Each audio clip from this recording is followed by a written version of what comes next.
Hi, everybody. Welcome to Bible study. I have another meeting to go to with our parents and youth to do some planning, so you are in the capable hands of Roger. Hi. Enjoy. So the Bible according to Roger this morning. Yeah. Okay. And you know, Bibles out there because you don't need one. Today we're going to be studying the weeks and the wheat parable. And before we start reading the parable, I want to ask you a question. And let's say a lot of you guys have been farmers or had something to do with farming. Let's say you planted a wheat field with high yield wheat. And somebody came in and a couple of weeks later, your hired hand comes and says, the field's 50% weeds. What are we going to do? What would you do if you had high yield wheat that you wanted to set back and all of a sudden you found out half that wheat field was weeds? What would you do? What's the first thing you'd do if you were a farmer? Depends on how far up it was. Because if it doesn't up right more than just plow it under and replant. But if it's way up, you can't do that. Oh, sure you can. Depending on what time you out. Well, so depending on what time of year it is. Yeah. But I mean, if that happened to you, what would you do? I know her. Huh? Yeah, you plowed under, right? But most of us would do, right? Okay, so what would you do, Jeffrey? So it's probably Roundup Ready wheat, you just spray it, and that'd be the end of the weeds. Well, That doesn't bother me. well, if you got the genetically engineered stuff, you use Monsanto's weed killer, then maybe that would work. But they're using wheat instead of like soybeans or sorghum or corn, where you can go out and knock the noxious weeds down and get rid of them. But in wheat, they're going to kind of intermingle pretty heavily, so it'd be hard to, and especially not in rows, so it'd be hard to put weed killer on. So we would probably just plow it under and start over after about 7 weeks. Anyway, so if you get your Bibles out, and we'll read Matthew 13, 24 to 30. Anybody like to read that? It was fine to go backwards. This is the way. Oh, that's the one I had last week or something. That's funny, the whole thing. So Matthew, what? 13, 24 through 30.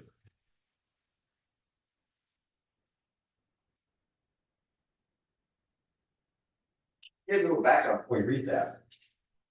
Back then, people's livelihood was how much they could make wheats or their barley, whatever they made, and that would get them through the winter, so through the bad times. So if you had a feud with somebody, what they would do in those days is they'd go out at night and seed somebody's plot with weeds, so they wouldn't get a good harvest, which would death knell to them. If it was a bad harvest, they may not survive the year. So that was paramount to killing them off, actually, because they would ruin their crops. So if anybody's ready to read that, please do. Okay, start with 18, is that what you said? 24 through 30. Silver starts with 18, 24, weeds. Okay, he put before them another parable. The kingdom of heaven may be compared to someone who sowed good seed in his field. But while everybody was asleep, an enemy came and sowed weeds among the wheat, and then went away. So when the plants came up and the bore grain, then the weeds appeared as well. And the slaves of the householder came and said to him, Master, did you not sow good seed in your field? Where then did these weeds come from? He answered, an enemy has done this. The slave said to him, then do you want us to go and gather them? But he replied, no, for in gathering weeds, you would uproot the wheat along with them. Let both of them grow together until the harvest. And at harvest time, I will tell the reapers, collect the weeds first and bind them in bundles to be burned, but gather the wheat into my barn. You think that'd be proficient? I was saying, I don't know how you can do that. As a farm girl, I don't know how you could go out and it's just. All the weeds in the middle of a wheat field and not trample everything else down. Right. Now, modern days, they'd be docked at the Right, for having When weeds they- in it, when they're because they waiting, take about 25% or 30% of your gross off of that, because they'd have to get rid of the Right. noxious weeds out of it, straighten it out. But why do you think he said that way? Why would he think he would do it that way? Who's he? The father, why would he do this? Why would he wait? That doesn't sound very proficient to me. What was Jesus trying to get across? To me, that kind of goes with at the time of death to heaven, and that's when God will separate those who were saved from those who are not, but that's just something I thought about, people to stand aside. Well, comparing it to people. If you consider that we are opposed to following Jesus. And the weeds aren't, then maybe. He would think that people that were following Jesus might lead them to Jesus. In the sidebar of mine, it says, again, the farmer is unusual. With people, it seems natural to separate weeds from the wheat, to distinguish the good from the evil, but that is not the way the kingdom works. People cannot correctly distinguish the good and the evil. There will always be weeds among wheat, but we will always get it wrong. Judgment is reserved for the Son of Man at the end of the ages.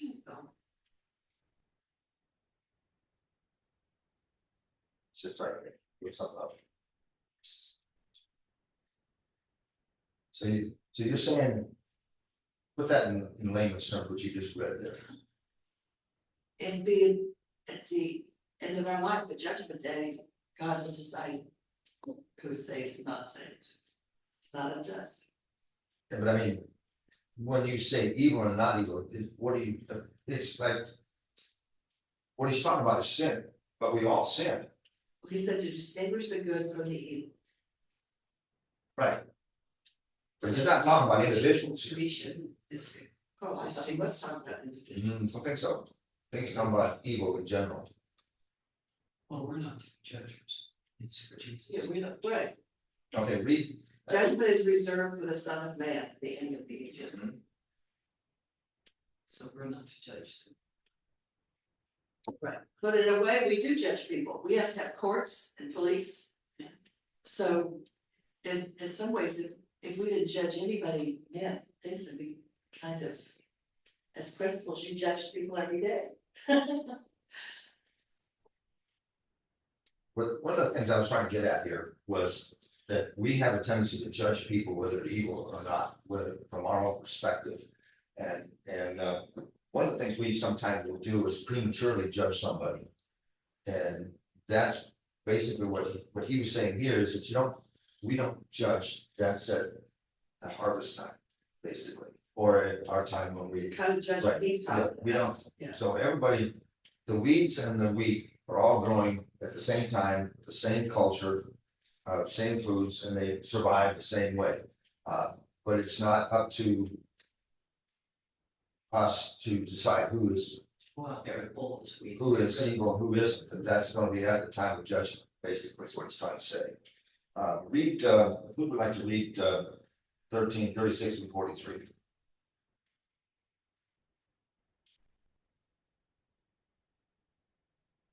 Jesus explains the parable of the weeds.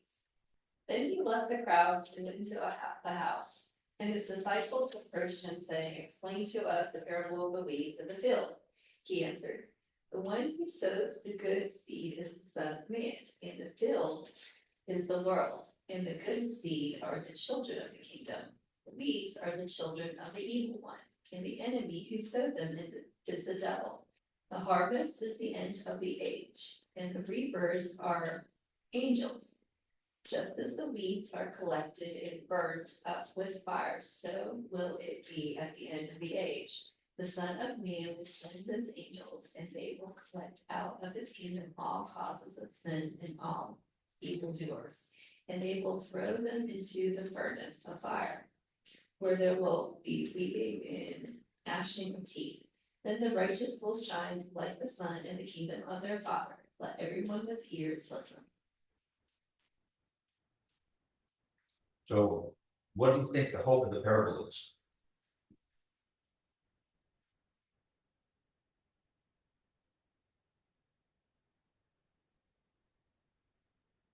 The parable is that we would be on the kingdom of God. Because we belong to Jesus. Not a weed. Mm-hmm. As us in our society, today, we don't know who the weeds are, who the weed is personally, because we judge people at what we see. That doesn't necessarily mean they were evil.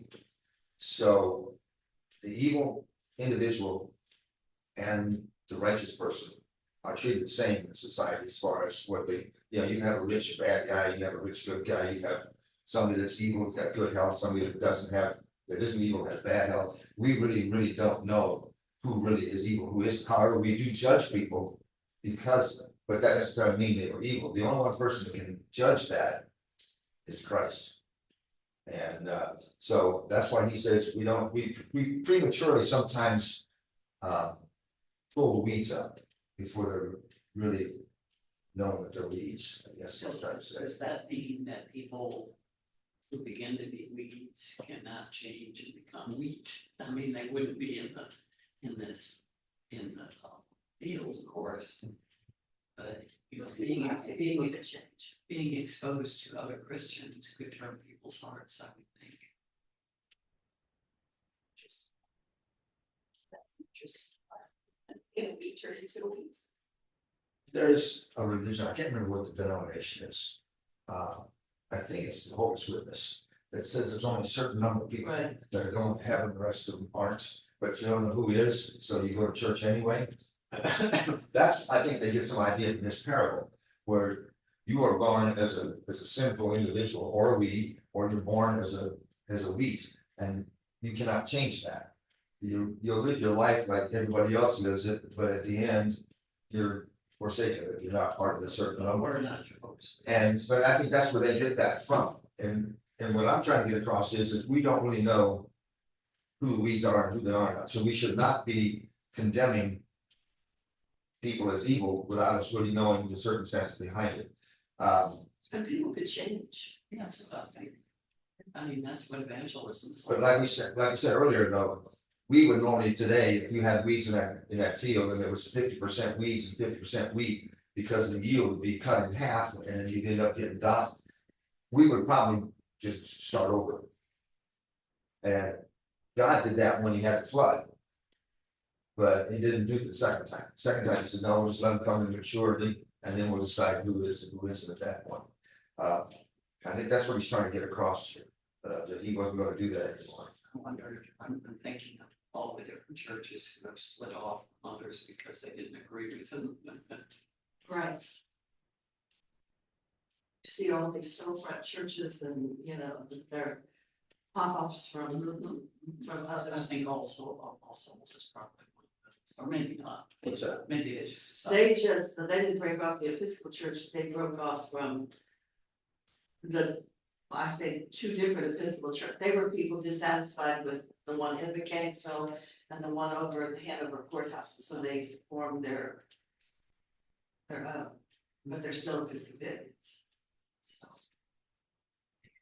satisfied. They were just dissatisfied with their home congregation. So what does this parable teach us about heaven? The kingdom of God. What does it teach us?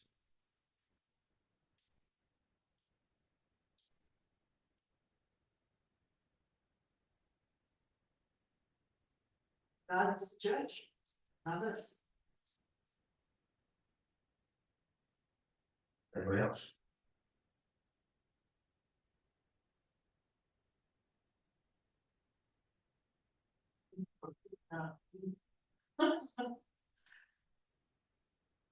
Well, like they say, people in glass houses shouldn't throw stones. Well, I also think it kind of gives you an insight into, Jesus is still, he's predicting that, the Son of Man will come down again. And all what we were talking about Wednesday night, the rights will be set right. He had a tendency in his parables to go against the grain. Meaning whether or not, the righteous man or the guy that a lot of money couldn't go through the eye of the needle, that type of thing. He always went against the grain of the people of the time. This particular parable, if you would talk to a farmer at that particular time, he would say the same thing we did. that he would start over again, because to them, it meant more than it does to us. It meant their survival, they didn't have a wheat field to survive and make their bread for the winter. So I think he would probably have started it over again normal, just like we would have. But Christ was telling them that's not the way the kingdom is. That's not the way heaven is. He went against the norm. So I guess what I'm trying to say. How does this offer hope for us as individuals or as a society?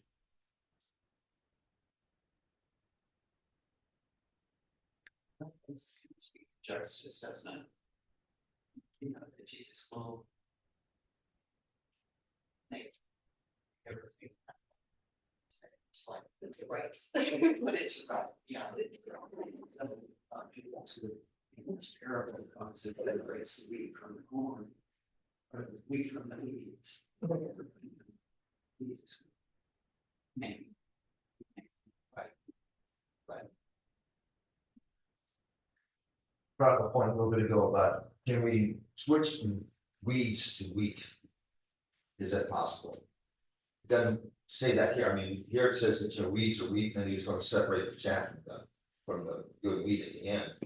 But I have a hard time thinking that if you started out as a alongside, that you couldn't change your spots. And I think that's what he's saying here. You don't want to prematurely pull the weeds up. You don't want to kill them off too early, because they may, in his way of thinking, could turn into wheat. So wait till the harvest, see how it turns I out. just, there's one, it's towards the end of the passage, the Son of Man will send his angels and they will collect out of his kingdom all causes of sin and evildoers. And they will throw them into the furnace of fire. So he didn't say that it would be all the sinners, it's the people who, or whatever causes the sin and evildoers. So if you cause your neighbor or your family to sin, Yeah. you're in those who cause it. So it didn't say those who sin, it's those who cause sin. But we probably all, We all do. we cause people, and ways we don't even probably know. But he, like some of his other parables, he gets a little heavy-handed in some of them. And he's a little heavy-handed here too. I don't see much grace in what he's saying here at this point yet. And like some of the other parables he had, he didn't show much grace either. But he did that for a reason. He wanted everybody to understand the situation they're in. And without him, they're pretty well doomed. So I think that's what he's trying to get across here, is that if you leave it up to your devices, you're not going to make it. You're going to be the weed. That's how I see it. So anybody have any answer to that?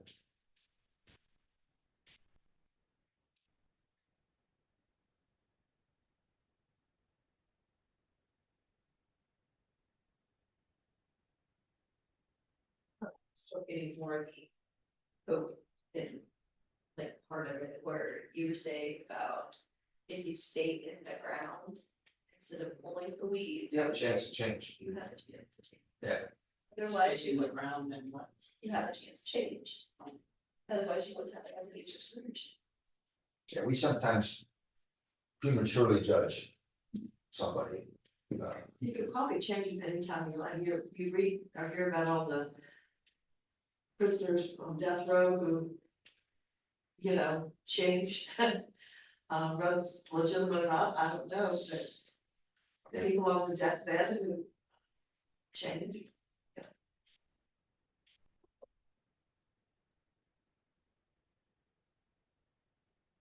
Where was I going to go with this next?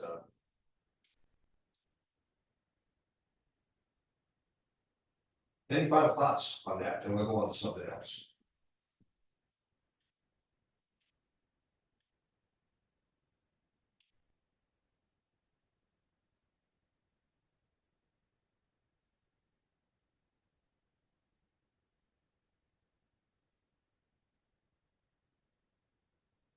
Now, one thought, it says, the man who sowed seed is the son of man, the field is the world. So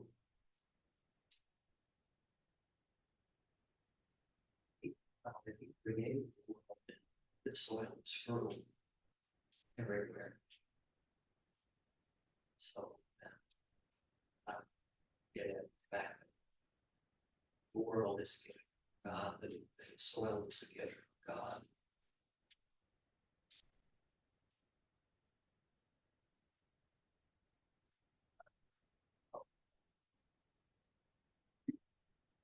One of the things that always bothered me is it is the gift of God, and the world is, and the fertilization of the ground, and everything, and the weed. And yet he allowed the evil to be here. And so this, I always look at this as Satan's principality. He's here, and so he's got his finger in trying to spoil the soup, so to speak. Yeah, it says, I never it says understood- the weeds are the people who belong to the people. I've always struggled with that concept, why he would do that, other than the fact that we know the difference of right and wrong, so that I can think of. If we did not have evil in the world, we wouldn't know what good was. So, I think that's one reason, that's how I kind of come up with it. Oh, I can't think of any other reason that he would allow that to happen. So, if you've never had freedom, you don't know what freedom is. Case in point, during the war that's happening with Russia and up there, and they were in Ukraine, they were interviewing some Russian people, and they have drank the Kool-Aid. They think that everybody else is Satan, and they're not. One of them was asked, one of them stated that they were invaded, that's just they invaded Ukraine, because they were invaded first. So that even though they've lost as many people as they have, they still stick by the fact that they're the ones that are in the right. So they don't know what real freedom is, so they have no idea what evil is. And well, I think that's why Satan was allowed to do what he did, or the evil was allowed to do what it does, so we have an idea of the difference between right and wrong and good and evil. Without that, we're just puppets. You won't ask for forgiveness if you don't think you need it. Well, goes back to that serpent in the garden, caused Eve to mess up.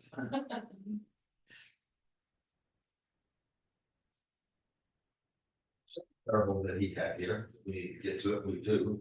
It's Matthew 25, 1 through 13. Somewhere in that.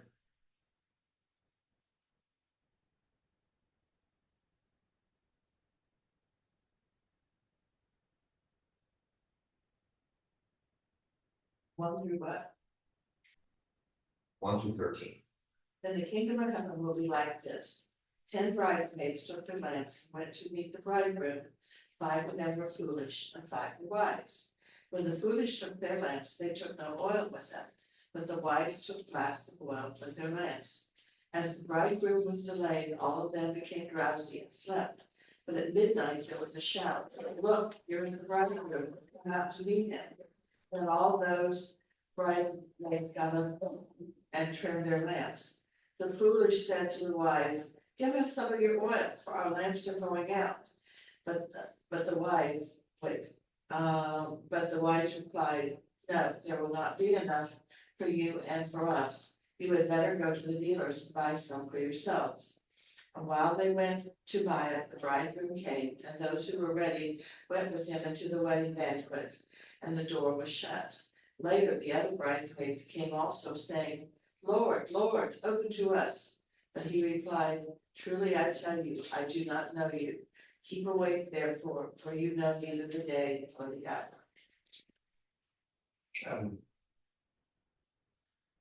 Yes, anyway, sometimes when you identify as the wise one, the bridesmaid, and one of the foolish ones, any time you felt like you were one or the other.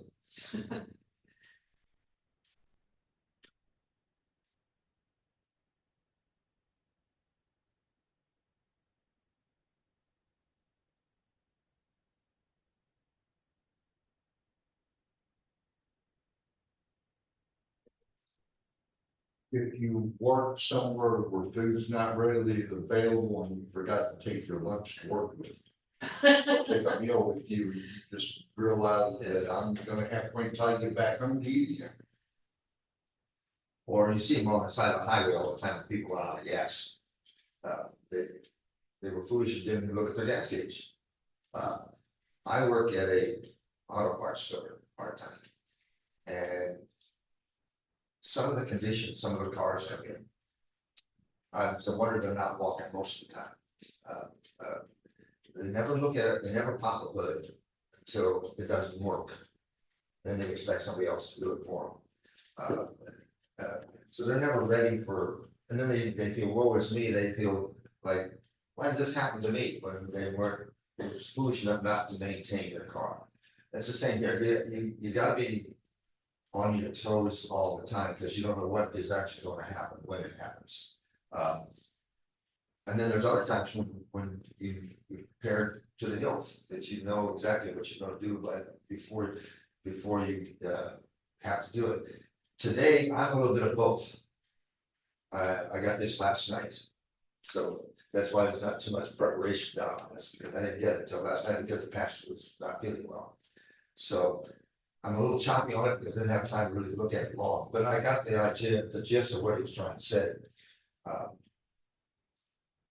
How do you think this role, this anticipated place in the kingdom of heaven, how does this work? How do you see this in the kingdom of heaven? Bridesmaids. If you don't properly prepare yourself in advance, you might be left out.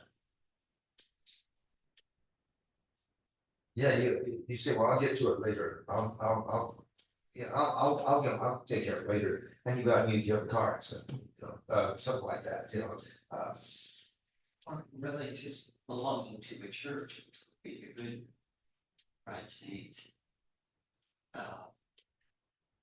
The other ones were just prepared as good ones, so just belonging to that group of people doesn't mean that you're going to go to heaven. In other words, if you, just because you belong to a church doesn't mean you're going to go to heaven.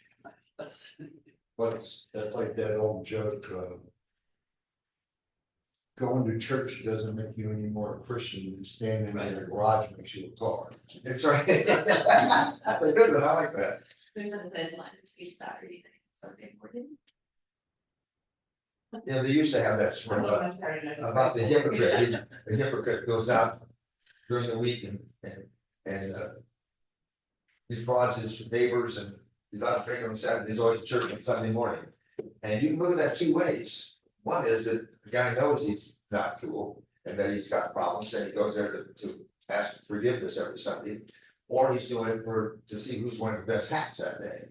I don't think it happens anymore, but several years ago, they used to say that politicians would show up at church, a couple months before the election. Whether they've been to church for the last few years, before the election, they showed up at church to make everybody think they were good. I don't think for this day and age that it probably doesn't affect the elections, but there was a time when church attendance kind of was, I don't know, a judgment on who you were. I don't, but like Bo said, just the church attendance alone. Yeah. Should not do it, but That, if you don't walk in the door, you don't, that's right. we hear a lot of atheists and people who are not Christian. Well, they say we're all hypocrites because most Christians are hypocrites, because what they'll do during the week, and then they go to church on Sunday and say, well, who's not there, and what pew they set in, and what clothes they wear, and who's the best set forward, and then they'll always say, and I did that too, that Christians are hypocrites. What do you think of that? I think some are. I have a good friend who, I guess I won't say the denomination she goes to, but it's a very big one in the South. And we were talking once about gay people. And she even has a sister who is gay. But I said something about, well, because she definitely is anti-gay, even though her sister is. And I said, well, what would you do if someone came to your church and you know when they knew they were gay? She said they would be asked to leave. I could not believe that. You know, that in this day and age, a church would actually ask someone to leave because of their way of life. Well, that goes along with the first parable that we just said. He just threw that as chaff, just threw it away, and dug it out of the ground and threw it away, without really understanding what kind of weed it was. Now, I go with that thing of people say that if you were an embezzler, I would not keep you from going to church, but you wouldn't be in charge of my church. Maybe the church. There are certain, there is such thing as forgiveness, not necessarily regrets. In other words, again, it's the same thing. They are welcome in the field and they're welcome in the church, but there are certain things they would not be allowed to do. And that's just, to me, is practical and very prudent. Going back to the gay thing, there are Lutheran ministers that are gay. Oh, yeah. And I've read some stories about groups of gay people who were, ostracized from the regular church and are now have their own groups and are really feel like they're very Christian. Well, that wasn't, when we chose Pastor Brian, remember the survey they sent out to all the members of the church to fill out what you would like to have in the man. One of the questions was, would you accept Okay. a gay or lesbian person? One was, would you accept a woman? Would you, and they said they wouldn't even let us interview, if the survey had come back, no, we wouldn't accept it, they wouldn't even let you interview someone like that, but. I wonder if that's changing a little bit now. I'm See sure. them all over the place. Yeah, I'm sure they would make sure that they'd be filled up in that congregation.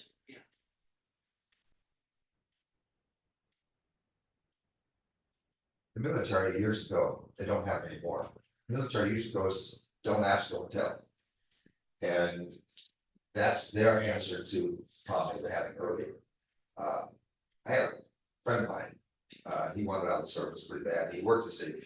And what he did in his civilian life before he went into service because of Vietnam, he was a cameraman in California in the movie business.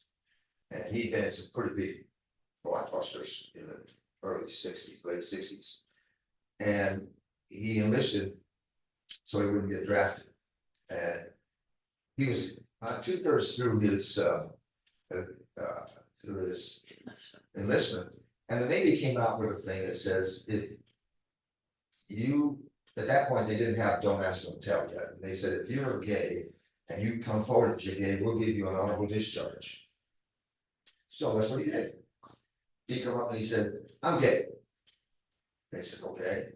So, and he got his discharge. And I said, won't that give you a stigma? Because in the late 60s, early 70s, won't that give you a stigma? He says, I work in Hollywood. It's going to be a badge of courage. So it wasn't going to affect him at all. But again, we have a tendency to throw out the weeds before we really know the weeds or wheat. In his case, he took advantage of a situation that didn't affect him at all. He got out of the service, went back when he went back and what he did.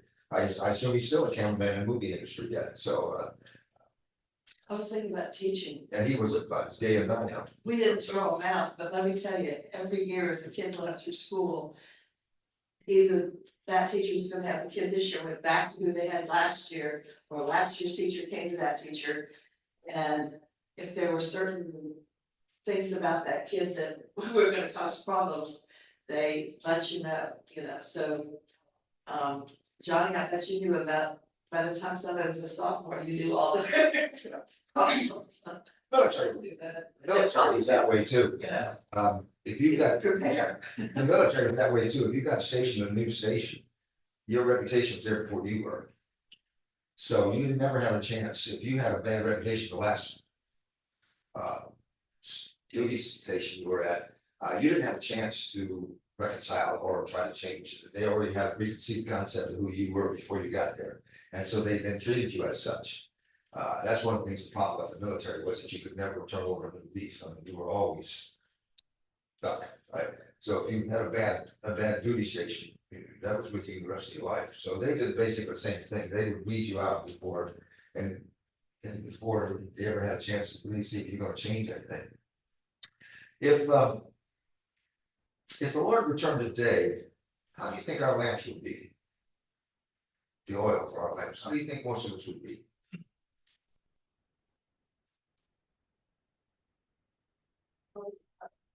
That'd be well.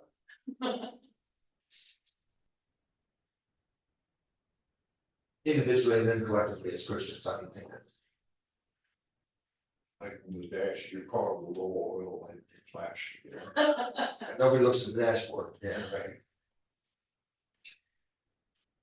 There was a little case, but there's a thing on the internet that I look at, it's about people coming in to see in the garage and say, I got this noise. And they show you what the situation is like spring books, so somebody's got a big 4x4 stuff under there, tight zones, keep banging around. And one of them was that he had taped all the idiot lights off with black tape, so he didn't have to see. And that's the way some of us are. I mean, in as far as our salvation is concerned, we've taped off the idiot light. In some cases, I think. Side note, we had a guy that worked and not a lot of people like. Took him, zip tied like a bonnet to the bottom of the rear axle. Are you praying for forgiveness? Past 3 minutes, the louder that whine was. But You were forgiven a long time ago. You don't remember that anymore. But it is like, I think a lot of us are like that guy that taped off the idiot like with black tape. We just don't want to see it. We don't. We don't want to see our faults. We don't want to see what type of people we are because it's embarrassing. So I think, for one, probably I'd be a problem. I don't know if I'd be ready if it happened today, if I had my oil lamp full. Thinking about it, you do soul searching about that. And I think Christianity in general was that way. It's like Chris Christopherson wrote a song back in the 60s, and it said if Christ came down again, we just hang him again. You know, basically that's paraphrasing what he said. If he came down, we put him up on the tree again. And I do agree with that. As a humanity in general, I'm talking about, not individual, but I think our lamps, I think we're more like the ones that were foolish. I don't think you're gonna find too many that's ready for that kind of situation. I'm not every day. I mean, I'm the type of guy that black tapes off his city, like, you know, I'll do it tomorrow, or it's outside our mind, that type of thing. That's how I see that.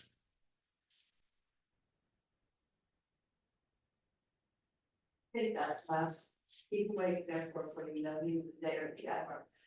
I think as we get older, that becomes more real to us, you know. Every year you have a birthday, when you get to be a certain age, it's like, oh, wow, this is really old, you know, like I'll be around a year, like, I better hurry and pay off that cemetery plot. Now you got my kids, I don't care. I have 5 more years to pay on it, so I've live 5 more years. They'll have to pay for it. Well, unlike the parable of the wheat and weeds, this parable is described as kind of a split between this. In the wheat field, they were kind of jumbled together, and there was really no way to separate them without destroying a lot of the wheat along with the bad. This one, he's split where there is a definite break between good and evil. But how are they related? How are these two parables related, if at all?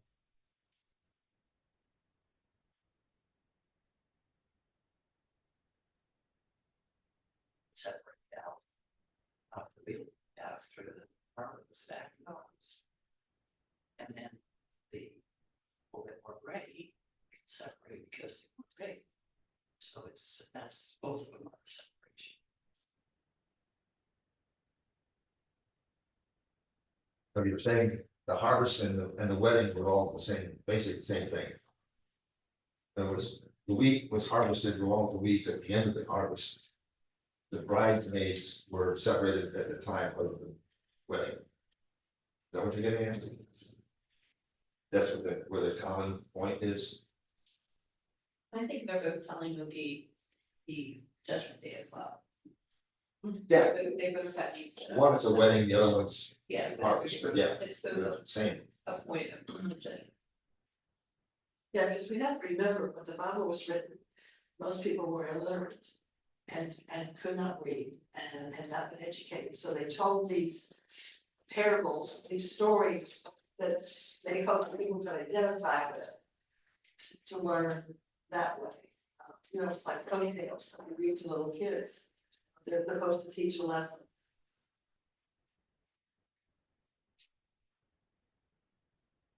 So I'm not saying these things really happened, these are stories that were told to try to teach people.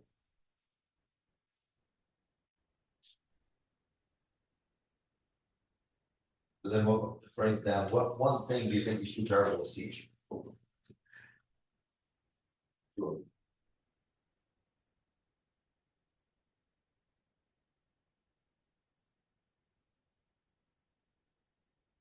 What it's trying to teach then and what it's trying to teach now. I guess don't put on until the day before you die, accepting the Lord. I think they both show that there's gonna be some, once again, judgment, and that there's gonna be a sorting of sorts. The good and the bad, good and evil, are eventually gonna get sorted out at the end. And, some people are going to be left into, kingdom of heaven, and some people will not be left into the kingdom of heaven. It brings up a thing, if you talk to certain people, when you die, do you go to heaven as soon as you die? Does your soul go to heaven? Or do you wait, or do you have to lay sleeping until judgment day? I've always wanted to do that, and I haven't. So it's one of those situations, most people think they will not go right now. But if you're sleeping the whole time, waiting for judgment day, That's what it's the the same Bible thing, says. it's the same thing. It's actually the same thing, because you don't know what's happening, that, time's not relevant. So it doesn't really matter. To me, that's again, like we like to separate the good from the evil, we like to separate things, we like to categorize things. And when the people get down to that point where they say, well, I think we go to heaven right away, the other one says, no, you sleep till judgment day, it's more of the same thing.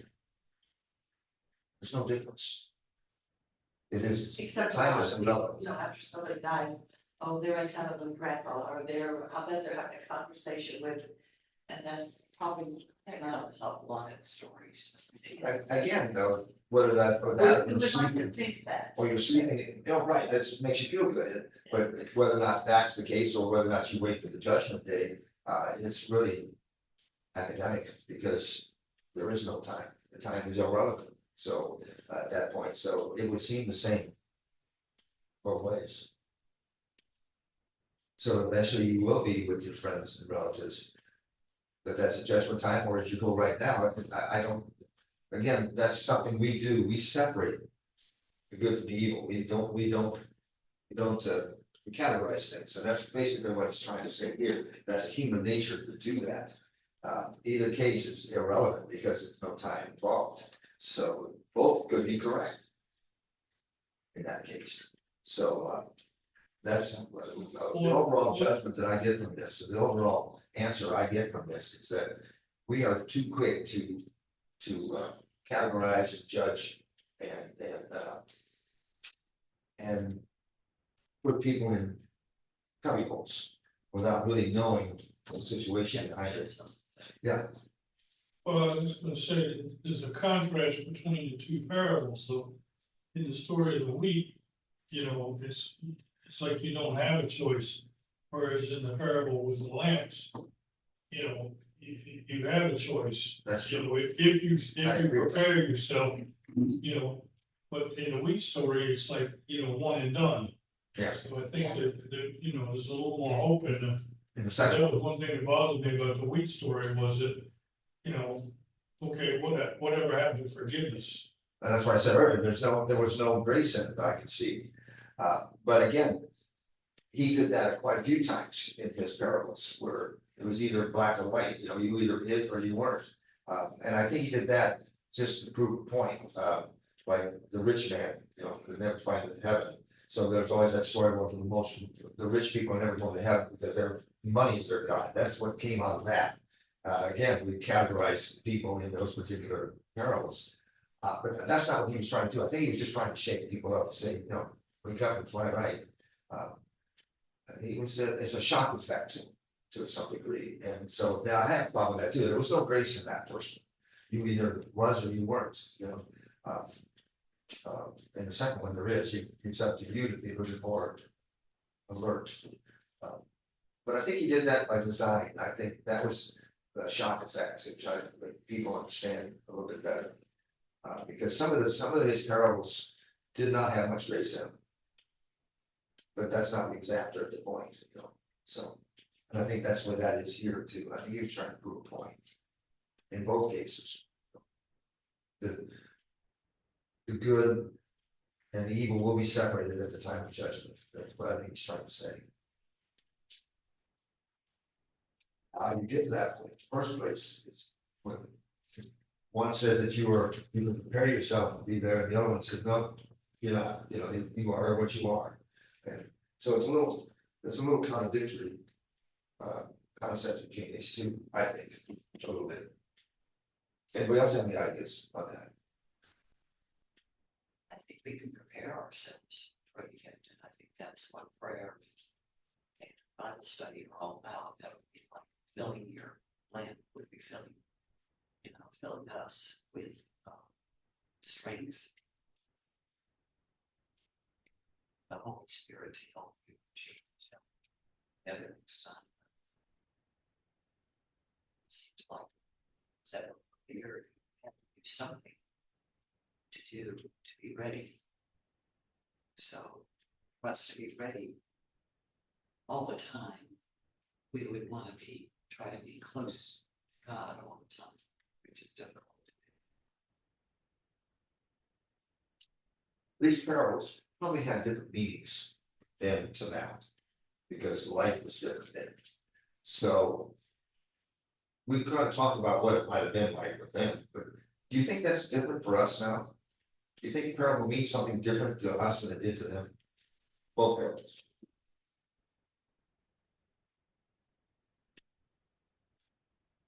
Basic thing is the same. You prepare, you know. From their point of view, like being a version of bridesmaid at a wedding. Weddings even today in the Middle East are a big deal. More so than they are here. I mean, it's a big event. Especially I saw in Afghanistan, weddings are full-blown towns. The whole town comes to the wedding, and they all have the foods they don't get during the year or any other time. They're festival foods, and they only get one at weddings.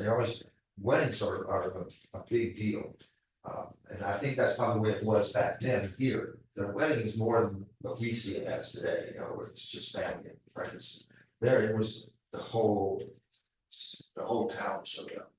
So whether or not you were not invited to a wedding really ostracized you. You weren't allowed to get in. You were pretty much out altogether. So it probably mean that parable probably meant a lot more to those people at the time than this parable does to us today, as far as emotion goes. So they relate to it better. We don't relate to it exactly the same way, but we come up with the same answer at the end. But it probably struck them a little different than it does us. We have a different way of looking at it. Same thing that we feel.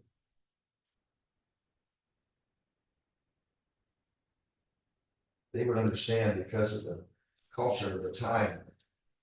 Again, as I said, people would sow weeds in people's lots because it would mean their harvest is going to be poor and they might not survive the winter. So it was more than just being frank. It was really detrimental to their way of life. So those parables would mean a little bit more to that person at the time, how you think about it.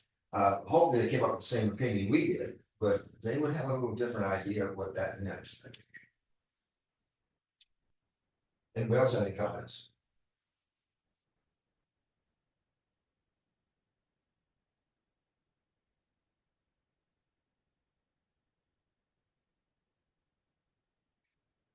Yeah, I will. The last question I asked.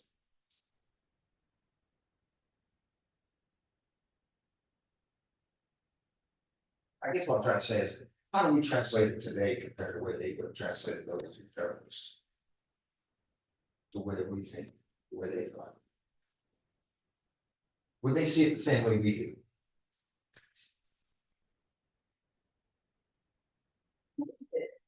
We said we can get the gist out of it, but I don't think we quite get it. I think it was probably a little harsher back then because they had more than an idea of what that. It pertained to them more, whereas here, you go to the grocery store or whatever, we don't really care about wheat and flour, and not everybody has gardens and things. And the same thing with, weddings, crash weddings all the time, so. I don't think, I think you can read into it, you can get the idea of it, but I don't think it has quite Same impact. a shock impact. Mhm. I think you had said before. It's not quite shocking. So do you think because of that, they have a different translation of what we see? I think. And I think, once again, I think we sort of the same idea of it, but. I think they probably had a little bit more of a shock. Impact. Well, that's, Christ and his parables were always a shock factor. Most of them had a shock factor. Well, that's all I have, so. Hope I got through it fine. Thank you, Roger. Yeah.